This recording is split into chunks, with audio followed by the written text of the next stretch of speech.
Alors déjà bonjour à tous parce que j'ai quasiment vu personne ce matin. Alors, ça va être intéressant dès le matin, je pense qu'il y en a qui vont sauter sur l'occasion. Je vais poser le micro parce que je ne vais pas pouvoir faire les deux en même temps, parler dans le micro, faire l'explication, etc. Un billet de 10 €. Ok. Qui le veut? Toi tu le veux? Wesh! C'est encore utilisable. Tu le veux encore? Ouais.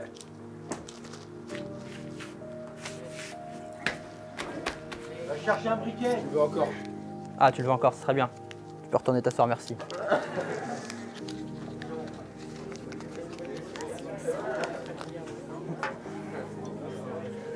Ok, ce billet de 10 €, il a une valeur. 10 €. On peut faire le parallèle avec notre vie.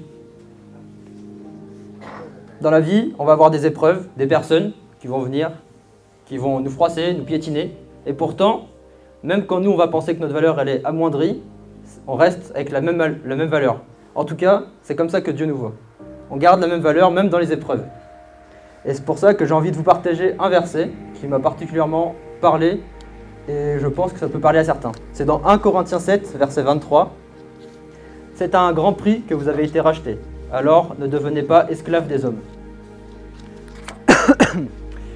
Le prix que nous mettons dans certaines de nos passions, par exemple l'art, je pense qu'il n'y en a pas beaucoup qui sont fans d'art ici. Mais il y a des personnes qui sont capables de mettre des milliers d'euros dans des tableaux, alors que nous, enfin moi personnellement, jamais j'achèterais un tableau à des milliers d'euros parce que ça ne me passionne pas du tout. Par contre, en revanche, là où ça peut parler à plus, c'est qu'on est la plupart fans de sport ici. Et on est capable de mettre des centaines d'euros dans des maillots, dans des chaussures, dans des équipements de sport. Et il y a d'autres personnes qui ne sont absolument pas fans de sport, qui eux ne le feraient pas du tout. Ils ne mettraient absolument pas un centime dans des affaires de sport, des chaussures, etc. Hop. Et en fait, le fait de s'investir autant dans nos passions, ça nous fait perdre notre objectif premier de vue. Là, j'ai vu qu'il y a quelqu'un qui a disparu devant moi. Voilà. Du coup, ouais, ça nous fait perdre nos premiers objectifs de vue qui est d'avoir une relation avec Dieu constante.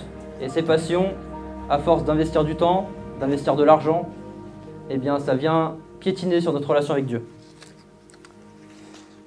Mais, pour Dieu, comme je vous ai expliqué, on a une valeur qui ne change pas.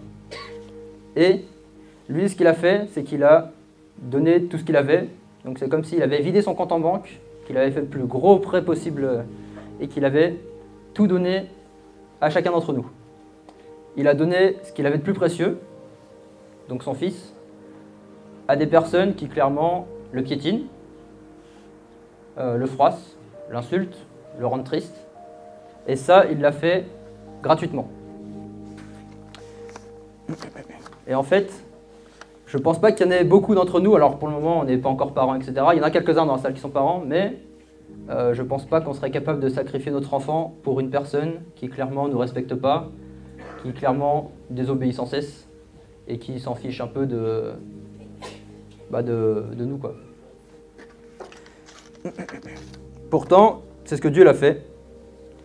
Il l'a fait parce que nous on est des créatures merveilleuses, qui nous a créés, qui nous aiment, et que chaque jour, il veut nous rappeler que cette valeur, qu'on soit piétiné, qu'on soit déchiré, elle reste la même.